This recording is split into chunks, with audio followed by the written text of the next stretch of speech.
Dalam dekade terakhir, Indonesia telah menyaksikan perubahan besar di sektor infrastruktur di bawah kepemimpinan Presiden Joko Widodo. Dari pembangunan jalan tol, rel kereta cepat, hingga ibu kota baru, program kerja Jokowi telah mewujudkan ambisi besar untuk menghubungkan negara dan meningkatkan kesejahteraan masyarakat. Namun, dengan hadirnya Prabowo Subianto sebagai presiden terpilih bersama Gibran Rakabuming Raka, muncul pertanyaan besar, apakah Prabowo ini akan fokus pada infrastruktur seperti halnya dengan Jokowi? Bagaimana rancangan kerjanya dalam melanjutkan atau mungkin memodifikasi proyek-proyek yang sudah ada? Mari kita bahas secara lebih dalam. Jadi, siapkan diri kalian karena kita akan menuju pada kajian di luar batas nalar manusia.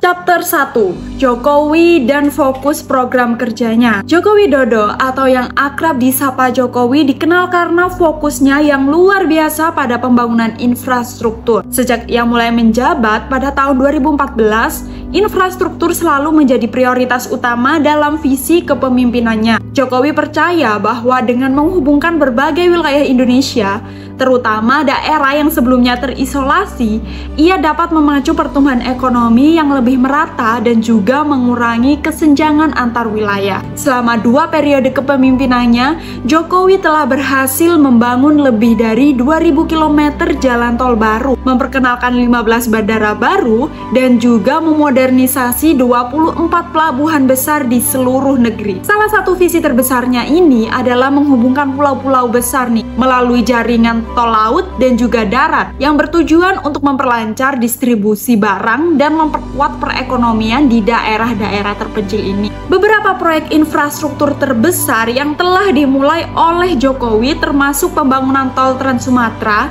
yang membentang lebih dari 2.700 km dan juga kereta cepat Jakarta-Bandung yang merupakan kereta cepat pertama di Indonesia. Selain itu, Jokowi juga memulai salah satu proyek paling ambisius dalam sejarah Indonesia, yaitu pembangunan Ibu Kota Nusantara atau IKN, yang akan memindahkan ibu kota negara dari Jakarta yang sekarang ini ke Kalimantan Timur nantinya.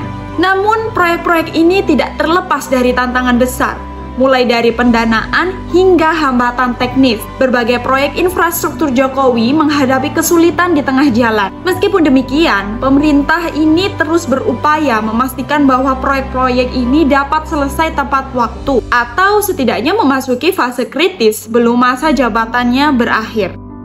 Chapter 2. Prabowo dan rancangan kerjanya. Prabowo Subianto yang terpilih sebagai Presiden Indonesia berikutnya membawa visi dan fokus yang berbeda. Meskipun infrastruktur tetap penting dalam rencana kerjanya, ada beberapa perbedaan utama antara visi Prabowo dan juga visi Jokowi.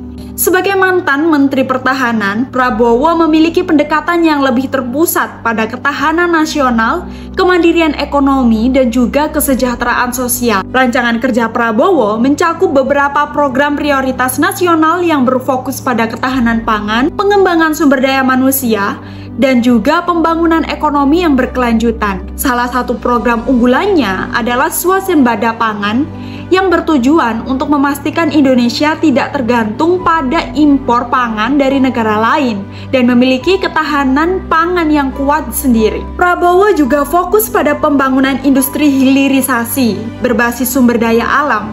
Ia berencana untuk mendorong pengembangan industri pengolahan hasil tambang, pertanian, dan juga perikanan, sehingga Indonesia ini nantinya dapat memperoleh nilai tambah dari sumber daya alamnya sendiri. Selain itu, Prabowo juga memperkenalkan program makan siang gratis yang akan menjangkau sekitar 70 juta penerima manfaat, terutama di daerah tertinggal, terdepan, dan juga terluar atau 3T. Program ini nantinya dirancang untuk membantu masyarakat miskin dan juga anak-anak yang bersekolah dengan menyediakan makanan bergizi, serta sebagai bagian dari upaya mengurangi kemiskinan ekstrim di bawah 5% dalam 5 tahun. Chapter 3. Apakah Prabowo akan melanjutkan proyek infrastruktur Jokowi? Banyak analis politik dan juga pengamat ekonomi berpendapat bahwa Prabowo kemungkinan besar akan melanjutkan beberapa proyek infrastruktur yang sudah berjalan, terutama proyek-proyek yang memiliki dampak signifikan terhadap pertumbuhan ekonomi dan juga konektivitas nasional.